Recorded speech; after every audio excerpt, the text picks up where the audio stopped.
Market capitalisation पढ़ चुके हैं हम। अब मार्केट कैपिटलाइजेशन के बाद हमें क्या पढ़ना है? लिमिट ऑर्डर पढ़ना है। तो आइए लिमिट ऑर्डर देखते हैं कि क्या है लिमिट ऑर्डर। कैसा ऑर्डर? जो कि अपनी लिमिट में है। अब मार्केट में मैंने आपको जब कॉन्सेप्ट करना स्टार्ट करवाया था तो बताया था कि प्राइस दो तरीके के होते हैं। कौन कौन से प्राइस होते हैं? मार्केट और makeup. Makeup price and market price. Market price and makeup price. Market price कैसा होता है? करंट प्राइस, यानी कि जो भी मार्केट में चल रहा है वही प्राइस होता है मार्केट प्राइस। अब जो करंट प्राइस है, आपने बोला कि मुझे एबीसी लिमिटेड के शेयर परचेज करनी है एट करंट प्राइस, यानी कि आपने अपना कोई प्राइस स्पेसिफाई नहीं किया तो कोई भी दे देगा। अगर मार्केट में 100 रुपए का चल रहा है और आप भी 100 में ही परचेज करना चाहते हो, या मार्केट में 110 का चल रहा है आप 110 में ही परचेज करना चाहते हो, मतलब जो मार्केट का रेट है उसी रेट पे परचेज करना चाहते हो, तो आपका जो ऑर्डर है वो हो गया फ्री ऑर्डर। फ्री ऑर्डर मतलब जैसे जैसे मार्केट मूव करेगी वैसे वैसे मेरा प्राइस थोड़ा बहुत ऊपर नीचे हो जाए, मुझे दिक्कत नहीं है, बस मुझे इतने शेयर परचेज करने ही करने हैं। तो वो ऑर्डर कैसा हो गया आपका? Free order. दूसरी तरफ आ गया आपका मेकअप प्राइस। आपने खुद डिसाइड किया, आप बोलते हो कि मुझे एबीसी लिमिटेड के शेयर परचेज करने हैं एट 90 रुपीज। एबीसी लिमिटेड के शेयर कब परचेज करने हैं? जब मुझे कोई 90 रुपए में बेचे। करंट प्राइस इसका कितना है? 100 रुपए में। क्या आपका जब जैसे ही आपने ऑर्डर प्लेस किया कोई एक्सेप्ट कर लेगा easily? No ma'am. No no ma'am. कि आपने क्या लगा दी? आपने लिमिट लगा दी। जब मार्केट प्राइस पे होता है तो बिल्कुल वैसे होता है जैसे आपने यहाँ से अपना ऑर्डर डाला, वहां से कोई ना कोई सेलर उसको फटाफट एक्सेप्ट कर लेता है। लेकिन जब मार्केट का प्राइस मेकअप वाला प्राइस होता है, यानी कि आपके ऑर्डर का प्राइस कैसा है? मेकअप है। आपने कोई स्पेशल प्राइस उसमें डिफाइन किया है, तो उस स्पेशल प्राइस को मीट करने के लिए स्पेशल पार्टी चाहिए होती है। आप बायर हो तो स्पेशल सेलर चाहिए, आप सेलर हो तो स्पेशल बायर चाहिए, जो आपके डिफाइन किए हुए प्राइस पर ट्रांजैक्शन करने को राजी हो जाए। तो उस केस में गुरुवंश आपके पास एक्सेस आ चुका है इसका, ड्राइंग मत करो भाई स्लाइड पे, ठीक है। तो स्पेशल पार्टी आप, यानी कि स्पेशल तरह का बायर चाहिए या स्पेशल तरह का आपके पास क्या चाहिए? सेलर चाहिए। तो अब ये 90 रुपए में जब कोई बेचने को तैयार होगा तभी आपको सिक्योरिटी मिलेगी, और आप मार्केट प्राइस पे नहीं लेना चाहते तो आपने अपने ऑर्डर को क्या कर दिया?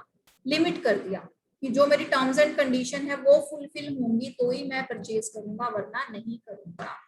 अच्छा, कोई बायर है जो 90 से, सेलर है जो 90 से भी कम में बेच रहा है, 80 रुपए में बेच रहा है, क्या वो खुशी खुशी आपको बेच देगा?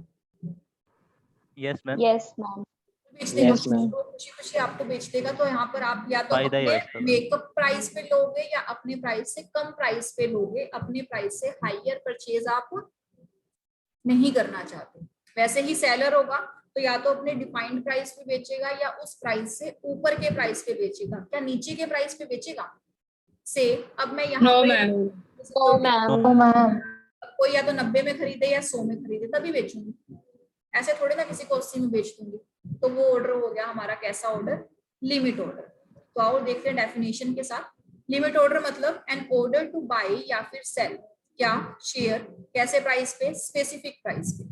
The order will execute only eight specified limit price, या फिर इवन बेटर, या तो हमें वो लिमिट वाला प्राइस मिले या उससे भी कोई अच्छा प्राइस मिले। So a limit order sets a minimum price the seller is willing to accept and the maximum price the buyer is willing to pay for it. ये मिनिमम मैक्सिमम वाला चक्कर समझ में आया? सेलर मिनिमम बताएगा और buyer maximum बताएगा। ऐसा क्यों? यस मैम Yes, क्योंकि sir. जो सेलर है वो लॉस में नहीं हायर मैम बेचेगा। जो मैक्सिमम वो जितना दे सकता है। Offer is higher than bids, ma'am. चलो शुभम सिंह आप बताओ। बायर तो वो प्राइस ही बोलेगा जितना बस मैक्सिमम वो दे सकता है, और सेलर ये बोलेगा कि मिनिमम में इससे बायर नीचे नहीं हमेशा दूंगा। बताएगा मैक्सिमम प्राइस, सेलर बोलेगा इससे कम में नहीं बेचूंगा, तो सेलर बताएगा हमेशा अपना मिनिमम प्राइस। Minimum price. बिल्कुल बिल्कुल। चलो जी, ये हो चुका। अब उसके बाद एक बार लिक्विडेशन को इग्नोर करो, लिस्टेड स्टॉक पे आ जाओ। लिस्टेड स्टॉक बोले तो जिन कंपनीज के जो शेयर registered इनका है, registration हो चुका है, लिस्टेड मैम। होते हैं। SEBI के जिस पास। कंपनी के स्टॉक लिस्टेड हैं, जिस कंपनी के शेयर लिस्टेड हैं, यानी कि लिस्टिंग कहाँ पर है? SEBI सेबी के exchange। पास। लिस्टेड स्टॉक में है हमारे पास एक ईश्वर कंपनी। ईश्वर कंपनी इशू करना चाहती है शेयर्स टू पब्लिक। पब्लिक को शेयर इशू करेगी तो क्या करवाना है? लिस्ट कंपल्सरी करवाना है। listing, अगर लिस्टिंग हो गई तो स्टॉक को क्या बोला जाएगा? Listed stock. अच्छा, लिस्ट होने के बाद हमें एक बेनिफिट मिलता है, क्या? पब्लिक को ऑफर कर सकते हैं मैम फ्रीली। तो कर ही सकते हैं, वो तो पब्लिक ऑफर करने से पहले ही लिस्ट करवा लिए। लिस्ट होने के बाद बेनिफिट, आपके जो शेयर हैं वो फ्रीली ट्रेड होंगे मार्केट में। Free trade on stock exchange, मतलब जैसे कि बिल्कुल फ्रीक्वेंटली कोई भी ऑनलाइन देख सकता है, आपके शेयर्स को ऑनलाइन परचेज कर सकता है ऑन द स्टॉक एक्सचेंज। आजकल तो स्टॉक एक्सचेंज ऑनलाइन अवेलेबल है ना, तो फ्रीली ट्रेड हो सकते हैं आपके shares once they are listed. So क्या है? The company shares of a company that are traded on the stock exchange. जो स्टॉक एक्सचेंज पे ट्रेडेड होते हैं वो कैसे स्टॉक होते हैं? वो लिस्टेड स्टॉक होते हैं, या ये बोलो लिस्ट होने के बाद ही उन्हें ट्रेड स्टॉक एक्सचेंज पे जाने का मौका मिलता है। तो बात तो बराबर ही है, स्टॉक एक्सचेंज पे आने वाले शेयर लिस्ट होकर ही आएंगे। The company has to pay fees to the listed in the stock exchange। अब लिस्ट होने के लिए फ्री में तो लिस्ट करेगा नहीं सेबी, क्या लेगा? पैसा लेगा। उस पैसे को बोला जाता है लिस्टिंग फीस या फिर फीस, ठीक है? और फीस भी लेगा प्लस आपको बाउंड भी करेगा। अब तुझे मेरे रूल्स रेगुलेशन मानने होंगे, जो स्टॉक एक्सचेंज के रूल्स है वो भी मांगो, जो सेबी के रूल्स हैं वो भी आपको मानने होंगे। तो ये सब चीजें क्या हो गई हमारी? ये हो गया हमारा लिस्टेड स्टॉक्स, ठीक है? Clear? Yes ma'am. yes ma'am, Yes, ma'am. चलो जी, फिर उसको एक ही बेनिफिट हुआ ना कि वो मतलब फ्रीली पब्लिक को भी ट्रांसफर कर सकता है अपने शेयर्स, उनको भी दे सकता है। बिल्कुल। एक बार आपने पब्लिक को शेयर ट्रांसफर करने के लिए अपने आप को लिस्ट करवा लिया ना, उसके बाद आप फ्रीली ट्रेड कर सकते हो। अब पब्लिक ही तो ट्रेड करेगी आपका, यानी कि एक बंदा, जैसे कि मान लो अर्पित ने शेयर परचेज किया है, अर्पित चाहे तो पिया को बेच सकता है, कुमकुम को बेच सकता है, या एनी अदर पर्सन जो भी स्टॉक मार्केट का मेंबर है, फ्रीली, कोई बाउंडेशंस नहीं है आपके ऊपर, ठीक है? ओके। चलो जी, अगले पे आ जाओ। अगला क्या है हमारे पास? पोर्टफोलियो। पोर्टफोलियो क्या होता है? पोर्टफोलियो होता है कि जो आपके पास होल्डिंग है ना, उन सबको मिला के, जैसे कि एक बंदा है हमारे पास अर्पित। अर्पित को ट्रेडिंग करने का बड़ा शौक है। अर्पित ने रिलायंस के भी शेयर परचेज किए हुए हैं, अर्पित ने टीसीएस के भी, इन्फोसिस के भी, नेस्ले के भी शेयर परचेज किए हुए हैं। अब जो ये शेयर परचेज किए हुए हैं, इसके डीमेट अकाउंट में सारे के सारे शेयर्स हमें फ्रीली दिख रहे हैं। तो जब इन शेयर्स को इकट्ठा बोला जाएगा तो ये क्या बोलेंगे? हम बोलेंगे कि अर्पित ने अपना पोर्टफोलियो क्रिएट किया है। यानी कि पोर्टफोलियो क्या है? एक ऐसी चीज है या एक ऐसा कॉन्सेप्ट है जो बताएगा कि एक इंडिविजुअल की होल्डिंग क्या है, क्या क्या चीजें आपने होल्ड की है। सेम एज पोर्टफोलियो किसी भी चीज का हो सकता है, सिक्योरिटी का हो सकता है। अब मैं नेहा गर्ग, मैं सीएस हूँ, मेरे पास सीएस की डिग्री है, मैंने बीकॉम भी किया है, मेरे पास बीकॉम की भी डिग्री है, एलएलबी की भी है। अब मैं एक दो डिग्री और ऐड करूँ तो मैं क्या इंक्रीज करूंगी? अपना पोर्टफोलियो इंक्रीज करूंगी। पोर्टफोलियो क्या है? सिंपल डेफिनेशन बोलूं तो मैं आपकी होल्डिंग है, जो चीज आप होल्ड करके रखते हो वो आपका पोर्टफोलियो बन जाता है, ठीक है? क्लियर इतना? yes ma'am, A portfolio is the holding of any individual or institution. A portfolio may include various types of securities of different companies operating in different sectors. तो different companies जो different sector में operate कर रही हैं, आप उन सबके share purchase कर सकते हो। जब आप वो सब शेयर परचेज करते हो तो आप क्या क्रिएट करते हो?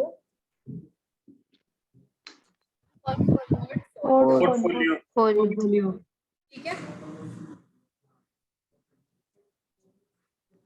अब पोर्टफोलियो से मिलता जुलता, मतलब इसमें जो ट्रांजैक्शन हमने की है वहां से मिलता जुलता एक और वर्ड है, सबसे लास्ट वर्ड है इसके अंदर,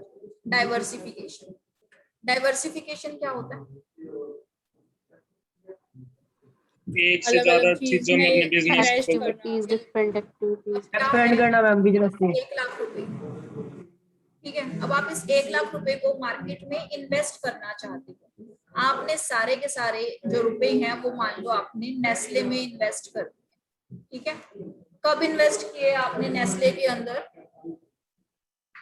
उस दौरान की बात है जब मैगी के अंदर रिसेशन आया, यानी कि जब मैगी बैन हुई थी। मान लो उस टाइम पे आपने इन्वेस्ट किया था नेस्ले के अंदर, तो बेचारे जिसने 1 लाख रुपए इन्वेस्ट किया होगा, क्या उसकी वैल्यू 1 लाख बची या 1 लाख से गिर गई होगी उस टाइम पे?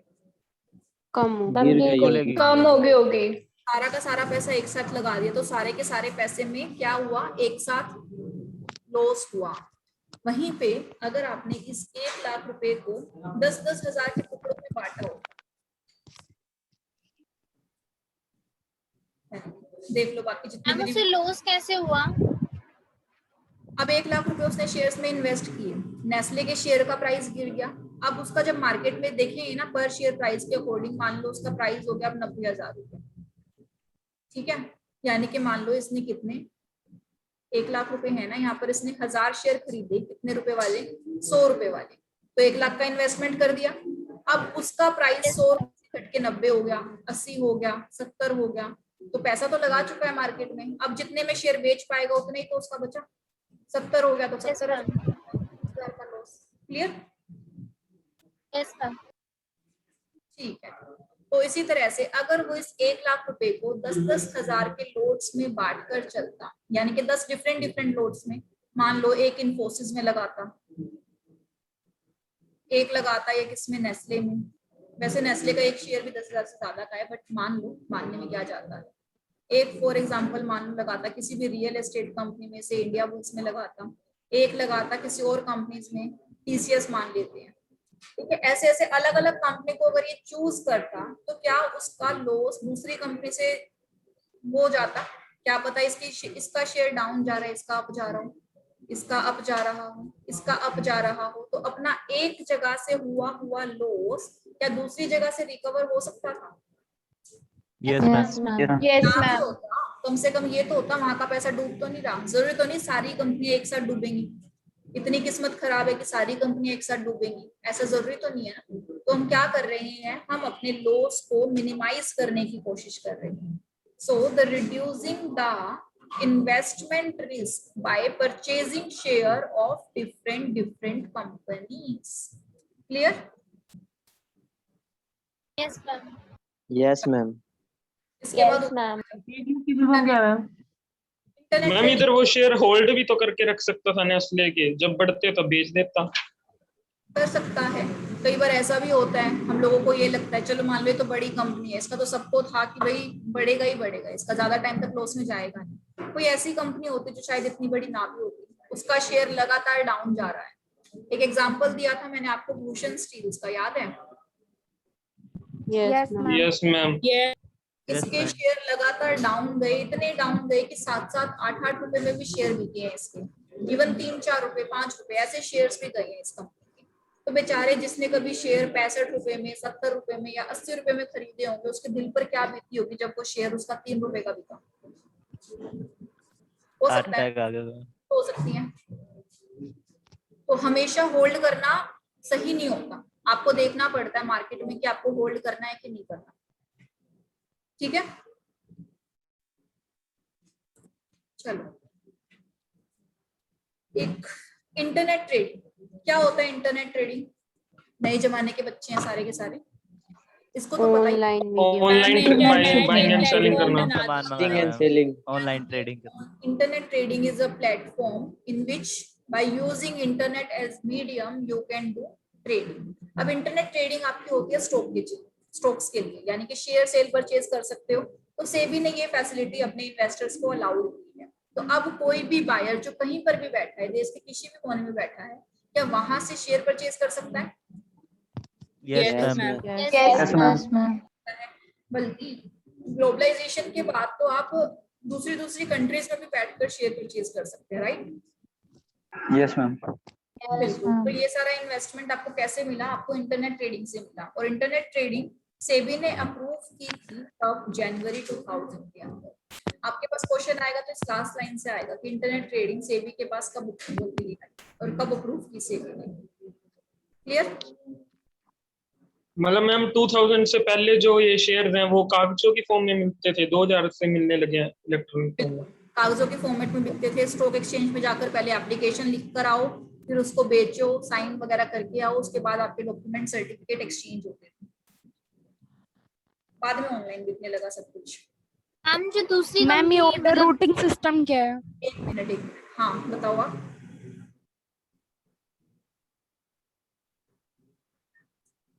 क्या बोल रहे थे?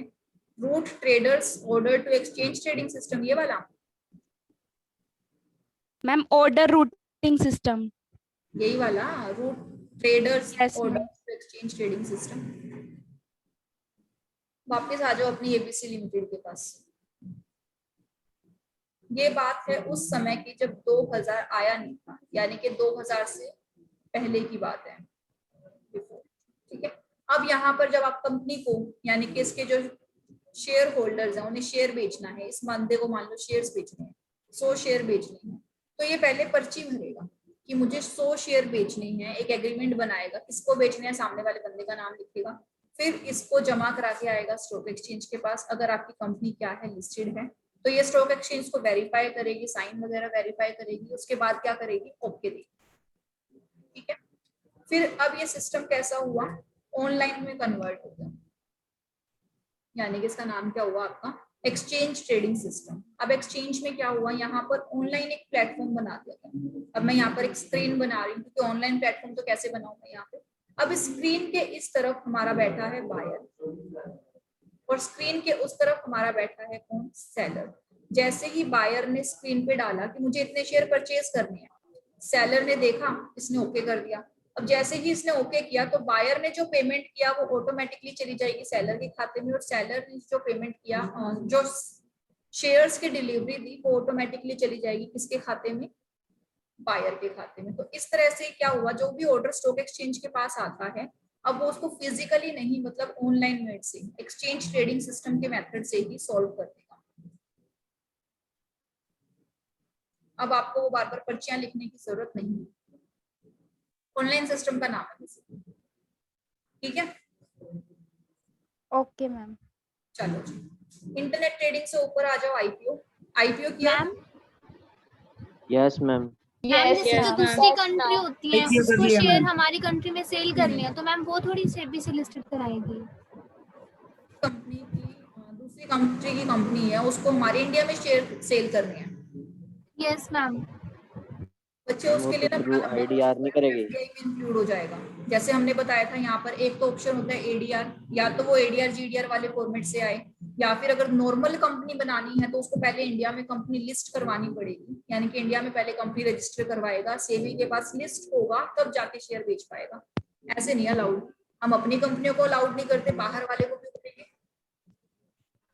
Okay ma'am.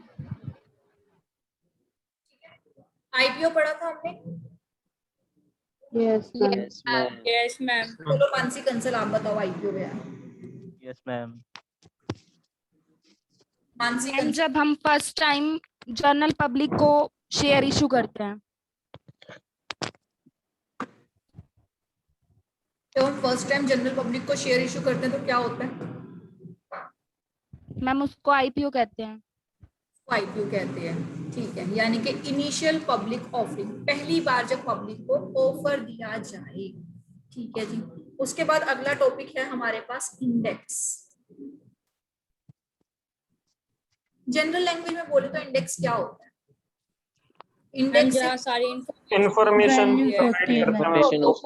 एक करंट पेज होता है जो या आपको फर्स्ट सारी पेज information होता है जिसमें हर चीज के बारे में सारी इंफॉर्मेशन दी होती है कि इस मार्केट में या इस डायरेक्शन में, इस एरिया में हो क्या रहा है। जैसे हमारे कॉपी के पहले का इंडेक्स होता है, उसमें लिखते हैं ना कि इस नोटबुक में क्या क्या चीजें मिलेंगी, वैसे ही हर एक मार्केट का, हर एक चीज का अपना एक इंडेक्स होता है जहां पर लिखा जाता है कि यहाँ क्या चल रहा है। अब हम बात कर रहे हैं स्टॉक एक्सचेंज की, तो हमारे में दो बड़े मेजर स्टॉक एक्सचेंज है इंडिया में, एक है बीएसई, एक है एनएसई। बीएसई बोले तो Bombay stock Bombay stock exchange. Bombay stock exchange. C बोले तो national National stock Stock exchange. Stock Exchange. Exchange. National stock exchange, बिल्कुल सही। ठीक है, अब ये दो तरह के हमारे पास क्या है, स्टॉक एक्सचेंजेस है। अब इन दोनों स्टॉक एक्सचेंजेस में जो काम होता है ना, उस काम को करने के लिए, उस काम को शो करने के लिए उन्होंने अपने अपने इंडेक्स बनाए। अब इन इंडेक्स को क्या क्या बोला जाता है? बीएससी का जो इंडेक्स है उसको बोलते हैं हम Sensex. एनएससी का जो इंडेक्स है उसको बोलते हैं हम निफ्टी। Nifty 50. अब सेंसेक्स जो इंडेक्स है वो मूवमेंट्स दिखाता है टॉप 30 कंपनीज। कितनी? Top 30 company. टॉप 30 जितनी भी लिस्ट होंगी उसके अंदर जो टॉप 30 कंपनीज है उसका डाटा इसके सेंसेक्स के फर्स्ट पेज पे आपको मिल जाएगा। बाकी पर्टिकुलर कंपनी का आप इंफॉर्मेशन लेना चाहते हो तो पर्टिकुलर कंपनी का नाम डाल के सर्च कर सकते हो, बट जो इंडेक्स पे दिखेंगी वो आपको कौन सी कंपनी दिखेंगी? Top 30 company. Top 30. Same as Nifty का होता है। निफ्टी पे क्या दिखेंगी हमें? 50 company. Top 50 company. Top 50 50 company. 50। तो सेंसेक्स का अपने आप याद रह जाएगा कितना है? 30 है। तो सेंसेक्स हमें दिखाता है टॉप 30 कंपनीज और निफ्टी दिखाता है हमें टॉप 50 कंपनी। अब इस इंडेक्स से हमें क्या पता चलेगा? स्टैटिस्टिकल मेजर्स, यानी कि हमें फिगर्स मिलेंगे, कितना चेंज आया मार्केट में, मार्केट कितने से अप गई, कितने से डाउन गई, किस शेयर में क्या वेरिएशंस आई, ये सब हमें कौन बताएगा? इंडेक्स बताएगा। तो इंडेक्स क्या है? एक स्टैटिस्टिकल मेजरमेंट का टूल है जो बताता है कि इकोनॉमी या सिक्योरिटी मार्केट किस तरह से चेंज हो रही है। हमारी सिक्योरिटी मार्केट पलटती है तो हमारी इकोनॉमी में उसका असर होता है। तो इकोनॉमी बोलो या सिक्योरिटी मार्केट, तो किस तरह से हमारा मार्केट चेंज हो रहा है ये बताएगा आपका स्टैटिस्टिकल इंडेक्स। तो such indices have their own calculation method. तो इनका अपना, जैसे सेंसेक्स आज कितना प्राइस है सेंसेक्स का, या निफ्टी का कितना प्राइस है, तो इनके खुद के कैलकुलेशन मेथड होते हैं। अपने मेथड से प्राइस बताएगा आपको and usually measured as percentage change, और साथ में परसेंटेज चेंज भी बताएगा कि कितने परसेंट अप गई मार्केट, कितने परसेंट मार्केट डाउन गई। तो ये काम किसका है? इंडेक्स। Index. यहाँ तक क्लियर? Yes ma'am. यस चलें? मैम। चलो, रिटर्न ओवर इन्वेस्टमेंट क्या होता है? इन्वेस्टमेंट में मिलने वाला Investment पे कितनी रिटर्न आती है वो जितना रिटर्न इन्वेस्ट इन्वेस्ट करो, इन्वेस्टमेंट। उसके ऊपर कितना इन्वेस्टमेंट रिटर्न में मिल कितनी रहा है। रिटर्न आ रही है। सो आरओआई वही है, effective and efficiency with which manager uses the resources available to them expressed as a percentage. कितना परसेंटेज आपका रिटर्न आया है। Return on equity is usually net profit after taxes divided by the shareholders. अगर हम बोलेंगे return on equity कितना है, equity मतलब जितना आपने इक्विटी में इन्वेस्ट किया है, तो जितना प्रॉफिट इक्विटी शेयर होल्डर्स को मिल गया उतना ही प्रॉफिट इनके लिए मिला, तो वहां से आप उनका रिटर्न निकाल सकते हो। तो नेट प्रॉफिट आफ्टर टैक्सेस किसके लिए बचता है, यानी कि नेट प्रॉफिट जो बचा लास्ट में वो किसके लिए बचा? इक्विटी शेयर होल्डर्स के लिए बचा। तो ये सारा का सारा प्रॉफिट किसका है? इक्विटी शेयर्स का है। इससे नंबर ऑफ शेयर डिवाइड कर दो, आपका परसेंटेज निकल जाएगा। वैसे ही return on invested capital, invested capital मतलब आपकी इक्विटी वो भी इन्वेस्ट की है मार्केट में, प्लस आपकी बोरोइंग कैपिटल जो आपने बोरो की होगी, तो क्या हुआ आपका net profit after tax plus interest, यानी कि टैक्स के बाद का नेट प्रॉफिट किसके लिए बचता है? इक्विटी शेयर होल्डर्स के लिए। इंटरेस्ट किसके लिए बचता है? इंटरेस्ट आपका बचता है बोरोइंग वालों के लिए, यानी कि जो इंटरेस्ट आपने पहले दिया होगा। तो इन दोनों को प्लस कर लो, डिवाइड कर दो total number of equity share divided by plus में बोरोड कैपिटल। क्या हुआ इसका? इन्वेस्टेड फंड्स की अगर निकालनी है तो इन्वेस्टमेंट कैसे कर सकते हो आप? In the form of equity और in the form of debt. ठीक है, डिबेंचर हो सकते हैं, इक्विटी हो सकती है। अब इनको क्या क्या मिलता है? इक्विटी को मिलेगा डिविडेंड, ये कहां से निकलता है? Net profit after tax. तो इक्विटी को क्या मिलेगा आपका? Net profit after tax. अब प्लस डेट वालों को क्या मिलेगा? इंटरेस्ट मिलेगा। ठीक है, इन दोनों को प्लस कर दो। अब नीचे किससे डिवाइड करें? Total equity plus debt. तो आपको पता चल जाएगा कि इतना पैसा इन्वेस्ट करने के बाद कितना रिटर्न हमें मिला है, उसका परसेंटेज आपको यहाँ से निकल कर आ जाएगा। सेम एज जो इन्वेस्टमेंट कर रहे हो उससे अवेलेबल प्रॉफिट को डिवाइड कर दो। जैसे कि ऑपरेटिंग प्रॉफिट का रिटर्न निकालना है आपको, तो आपका जितना ऑपरेटिंग प्रॉफिट आया है डिवाइडेड बाय आपका ऑपरेटिंग एक्सपेंसेस या फिर इन्वेस्टमेंट फॉर ऑपरेटिंग प्रॉफिट। उसी तरह से जिस चीज की इन्वेस्टमेंट है उसी चीज से डिवाइड करके आप वहां पर रेट ऑफ इंटरेस्ट निकाल सकते हैं। क्लियर है इतना रिटर्न ऑन इन्वेस्टमेंट वाला? Yes ma'am. Yes ma'am. आगे क्या है हमारे पास? आगे है रिस्क। रिस्क क्या होता है मार्केट बिजनेस में? अच्छा, एक हमने पढ़ा था बिजनेस रिस्क। बिजनेस रिस्क क्या था? मैम बिजनेस ऑपरेशन से रिलेटेड था, फंड फाइनेंशियल को छोड़ के। मार्केट ऑपरेशन और फाइनेंशियल रिस्क। बिल्कुल, मार्केट ऑपरेशंस की वजह से जो रिस्क था उसको बोला गया था अपना बिजनेस रिस्क। नॉर्मल रिस्क क्या है? अभी आपने बच्चे को लिखना है। चलो, अब क्या है हमारे पास? रिस्क। रिस्क क्या है? रिस्क है कि भाई जितना हमने इन्वेस्टमेंट किया है उस पर उतना रिटर्न आएगा कि नहीं आएगा। आज मैंने 100 रुपए इन्वेस्ट किए थे ये सोच के कि मुझे 100 रुपए पे 10 का प्रॉफिट मिलेगा, क्या पता मिलेगा या नहीं मिलेगा। यानी कि हमारी एक्सपेक्टेशन मीट होगी कि नहीं, वो चीज कैसे पता चलेगी? हमें रिस्क से पता चलेगी। तो रिस्क क्या है? Probable chances of investment actual returns will be reduced then as calculated. जो मैंने सोचा हुआ है उतना प्रॉफिट ना आया तो आपका रिस्क है। Risk is the usually measured by calculating the standard deviation of the historical price returns. Standard deviation is directly proportional to the degree of risk. किया था स्टैंडर्ड डेविएशन का कोई क्वेश्चन जब आप लोग वहां पर स्टैट्स पढ़ते थे? Yes ma'am. Yes ma'am. Standard deviation नहीं करा रही मैं, ये बोल रही हूँ 100 रुपए मैंने इन्वेस्ट किए हैं, मुझे 10 रुपए का प्रॉफिट चाहिए, ये मेरी एक्सपेक्टेशन है। तो एक्चुअल में डिफर 9 भी आ सकता है, 8 भी आ सकता है, 11 भी आ सकता है। तो यहाँ पर ये 1, 2 और 1 ये क्या है? मेरे स्टैंडर्ड डिविएशन है जो आ सकते हैं मार्केट में। बिल्कुल डीप डाउन फॉर्मूलेस के अंदर नहीं जा रही हूँ मैं एग्जैक्टली क्या होता है, बस स्टैंडर्ड डेविएशन क्या है जो मतलब नॉर्मली एक्सेप्टेबल चेंज होता है कि इतना चेंज तो आ सकता है, ये मेरा एक्सपेक्टेशन है, ये मेरी रियलिटी है, तो जो उसके अंदर डिफरेंस आया दैट इज मेरा डेविएशन। स्टैंडर्ड मतलब एक्सेप्टेबल है तो वो स्टैंडर्ड है, नहीं तो वो स्टैंडर्ड नहीं। क्लियर इतना? Yes ma'am. नेक्स्ट है हमारे पास price earning ratio. Price earning ratio मतलब क्या है? The market price of share of a stock divided by the earning per share, यानी कि प्राइस ओवर अर्निंग। कितना प्राइस आपने इन्वेस्ट किया था उसके बाद कितनी टोटल आपकी अर्निंग आई, तो यहाँ से आपका निकल जाएगा पीई रेशियो। पीई रेशियो आपकी कितनी भी हो सकती है, बहुत हाई भी हो सकती है, बहुत लो भी हो सकती है। ठीक है, तो पीई रेशियो क्या है? जितना इन्वेस्ट किया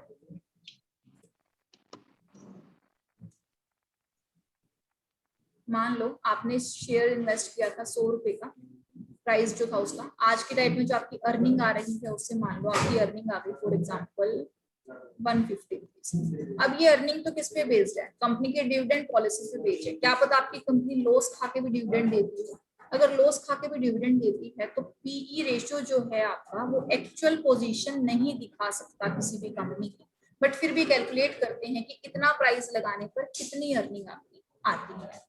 सो ये जो पीई रेशियो है ये रिफ्लेक्ट नहीं करता true value of a company, क्योंकि अर्निंग तो आप कितनी भी दे दो सामने वाले की, कंपनी की पॉलिसीज के ऊपर डिपेंड करता है ना कि कंपनी के प्रॉफिट के ऊपर। क्लियर इतना? Yes ma'am. Yes ma'am. Next है हमारा ये वाला जो कॉन्सेप्ट है आप +1 +2 में पढ़ के आ रहे हो, इसीलिए मैं थोड़ा स्पीडी करवा रही हूँ। अगर आपको लग रहा है कि स्पीड में हो रहा है तो मैं कम कर सकती हूँ स्पीड। मैम ओके चलो। मैम हाँ जी सावन। मैम एक बार फिर से बताना ये प्राइस अर्निंग रेशियो।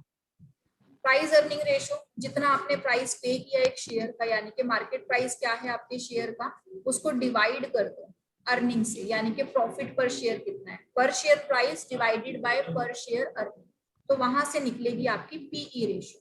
अब जो भी प्राइस है आपका, मान लो प्राइस तो है आपका 100, अर्निंग फॉर एग्जांपल किसी कंपनी ने दे दी 150 रुपए, तो 100 रुपए इन्वेस्ट करके आप 150 की अर्निंग कर सकते हो। ये जरूरी तो नहीं है कि कंपनी इतनी अच्छी है कि 100 रुपए इन्वेस्टमेंट पे 150 रुपए उसको प्रॉफिट आता ही आता है, कंपनी अपनी हवा बनाने के लिए कर रही है। तो पीई रेशियो किसी की एग्जैक्ट वैल्यू नहीं बताती। क्लियर? Yes ma'am. इसके बाद है नेक्स्ट हमारे पास कमोडिटीज। पहले सिर्फ शेयर ट्रेड होते थे, बट आजकल शेयर के अलावा अदर कमोडिटीज जैसे कि एग्रीकल्चर प्रोड्यूस है, हमारे नेचुरल प्रोड्यूस है, ये भी ट्रेड होने लगे। इनके लिए एक अलग से एक्सचेंज बनाया जाता है जिसका नाम होता है कमोडिटीज एक्सचेंज। यानी कि कमोडिटीज क्या है? Product used for commerce that are traded on separate and authorised commodities platform. आजकल जो कमोडिटीज बिक रही हैं वो क्या है? कमोडिटीज हैं, यानी कि अपार्ट फ्रॉम शेयर्स हैं। और कमोडिटीज के अंदर एग्रीकल्चर प्रोडक्ट्स भी आते हैं और आपके नेचुरल प्रोडक्ट्स भी आते हैं। क्लियर? सोना, चांदी, अनाज, ये सब आपका कमोडिटीज के अंदर आता है। ठीक है मैम, पहले क्या होता था? शेयर्स, पहले तो अपने नॉर्मल मार्केट में शेयर्स बिकते थे ना। शेयर्स ज्यादातर अपना सबसे पहले आया स्टॉक एक्सचेंज शेयर के लिए, धीरे धीरे उसके बाद कमोडिटीज भी चेंज होने लगी। कमोडिटीज भी होती हैं आजकल, तो आपका करेंसीज भी हो रही हैं एक्सचेंज, करेंसीज भी ट्रेड होती हैं। तो धीरे धीरे जैसे जैसे मार्केट इंक्रीज होती रहती है वैसे वैसे इसमें आइटम्स बढ़ती रहती है। शेयर के बाद कमोडिटीज और करेंसी दोनों इंक्लूड होते हैं उसके अंदर। ठीक है, बस प्लेटफॉर्म अलग बना दिया। शेयर के लिए स्टॉक एक्सचेंज है, कमोडिटीज के लिए इनका कमोडिटी एक्सचेंज है, करेंसीज के लिए इनका अलग से डेरिवेटिव मार्केट चलती है। वो अभी नहीं पढ़ोगे, आप इंटर में पढ़ोगे, इसलिए करेंसी वाला भूल जाओ। ठीक है जी, चलो नेक्स्ट है हमारे पास ब्रेक इवन पॉइंट। क्या होता है ब्रेक इवन पॉइंट? किया था कल। Revenue is equals to expenses. So profit no जहाँ loss. पे ना लॉस हो ना हो प्रॉफिट। तो ब्रेक इवन क्या है? नो प्रॉफिट नो लॉस, यानी कि revenue from sales exactly equal है किसके? Amount of expense. जितना रिवेन्यू है उतनी ही एक्सपेंस है। So break-even point is often expressed as the number of units that must be sold to produce revenues exactly equal to expenses.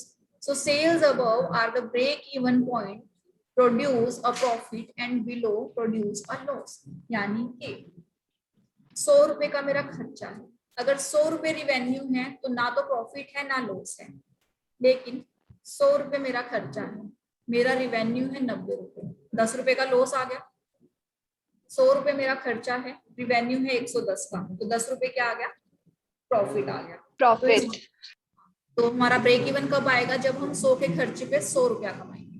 तो वो break even point बताता है आपको कि कैसी पॉलिसीज बनानी है, आपको किससे इंक्रीज टर्नओवर अपना चाहिए। तो ये आपके बेस पॉइंट का काम करता है जब आप मार्केट स्ट्रेटेजी डेवलप करते हैं कि कम से कम इतना तो चाहिए ना, 100 के खर्चे पे 100 रुपए का प्रॉफिट तो कम से कम, या 100 का रिवेन्यू तो कम से कम चाहिए मुझे, उससे ऊपर आना चाहिए बल्कि। तो जब आप स्ट्रेटेजीज क्रिएट करते हो तो इन चीजों को ध्यान रखा जाता है। Clear? Yes, ma'am. Yes, ma'am. Budget. अब ये ना छोटे छोटे से पढ़े हैं, फटाफट इसको कंप्लीट कर लीजिए ताकि नया टर्मिनोलॉजी स्टार्ट करेंगे हम कल से। बजट क्या होता है? मैम एक डिटेल प्लान होता है कि हम फ्यूचर में क्या करने वाले हैं। Annual budget. पूरे साल में क्या करने वाले हैं उसको अगर हम मॉनेटरी से कि पूरे साल में हमें इतना इतना प्रोडक्शन करना है, तो प्रोडक्शन के लिए पैसा तो दो उनको। तो आपने जब मॉनेटरी फॉर्म में यानी कि क्वांटिटी टर्म्स में अपना प्लान डिसाइड किया है तो उसे बोला जाता है क्या? Budget. Plan in the form of money. Next है हमारे पास क्रेडिटर्स। कंसोलिडेशन छोड़ दो, नेक्स्ट क्लास में करेंगे। क्रेडिटर्स एंड डेटर्स क्या होते हैं? क्रेडिटर्स और क्या होते हैं डेटर्स? क्रेडिटर्स वो जिन्होंने मनी दिया है, हमें पैसा देना होता है। डेटर वो होता है जिनसे हमें पैसा तो मिलता है। हमारे लेनदार है जिन्होंने या तो हमें उधार पे सामान दिए हैं या फिर हमारे पास कुछ उनका अमाउंट पड़ा है, पेंडिंग पड़ा है जो हमें उन्हें पे करना है। तो क्रेडिटर कौन है? जो उधार में सामान दे रहा है, यानी कि हमें उन्हें कुछ पैसा पे करना है। सेम एज डेटर कौन है? जिन्होंने हमसे उधार में सामान लिया है although debtors are considered an asset side में लिखा होता है क्योंकि कभी ना कभी तो पैसा आना ही है उनसे। तो डेटर कौन से बंदे हैं जिन्होंने हमसे उधार में सामान लिया है और बाद में वो हमें पैसा देंगे। अगर किसी को ज्यादा सामान दे दिया उधार पे तो क्या होगा? बैड डेट होने के chances Bad debts. Bad debts बोले तो बुरे डेट्स, ऐसे डेटर जो पैसा खा के भाग गए। So bad debts are amounts owed to company that are not going to be paid. अब इन लोगों ने मुंह कर दिया, मना कर दिया, भाई मैं तो पैसा नहीं दूंगा, कर ले जो करना है। तो अब ये कैसे हो गए? ये बैड हो गए, यानी कि ये वो अकाउंट रिसीवेबल्स हैं। अकाउंट रिसीवेबल बोले तो ऐसे अकाउंट जिनसे पैसा मिलना है। आना बाकी। जिस अकाउंट से पैसा मिलना था अब उसने मना कर दिया तो वो बैड हो गया। अब ये दोबारा पेमेंट आएगा नहीं कभी। और बैड डेट्स को हमेशा क्या किया जाता है? रिटर्न ऑफ किया जाता है, यानी कि अपने P&L से माइनस। रिटर्न ऑफ का मतलब P&L को उतने ही अमाउंट से आप कम कर दो जितने अमाउंट से आपका बैड डेट हो चुका है। क्लियर? यस इसमें जो फर्स्ट पोर्शन है आपका, अब जो रिमेनिंग आपकी स्ट्रेटेजीज हैं या रिमेनिंग टर्मिनोलॉजीज हैं, एक बार आप इसकी बुक रीडिंग लेना घर पे, ठीक है? बाकी कुछ नए वाली नहीं है, पुरानी वाली है, तो एक बार रीडिंग मैम ये पीपीटी भेज देना, टिक करके कहाँ से कहाँ तक पढ़नी है। पढ़ लो अब तो। मैं आज वाली भी भेज दूंगी, जो थोड़ी बहुत नोटिंग्स है वो नोट कर लेना। आप तो पूरी पढ़ लो, इसको पढ़ सकते हो आप पूरी, इसमें कोई ऐसा नया कॉन्सेप्ट नहीं बचा। स्टॉक मार्केट वाली मैम, स्टॉक मार्केट वाली पूरी पढ़ लो। स्टॉक मार्केट वाली, फाइनेंशियल मार्केट जो आगे मार्केट टर्मिनोलॉजी से और मत पढ़ना, सिर्फ यही स्टॉक मार्केट जितना मैंने करवाया है इस पीडीएफ वाला। ओके मैम, ठीक है, चलो जी। जो रिकॉर्डेड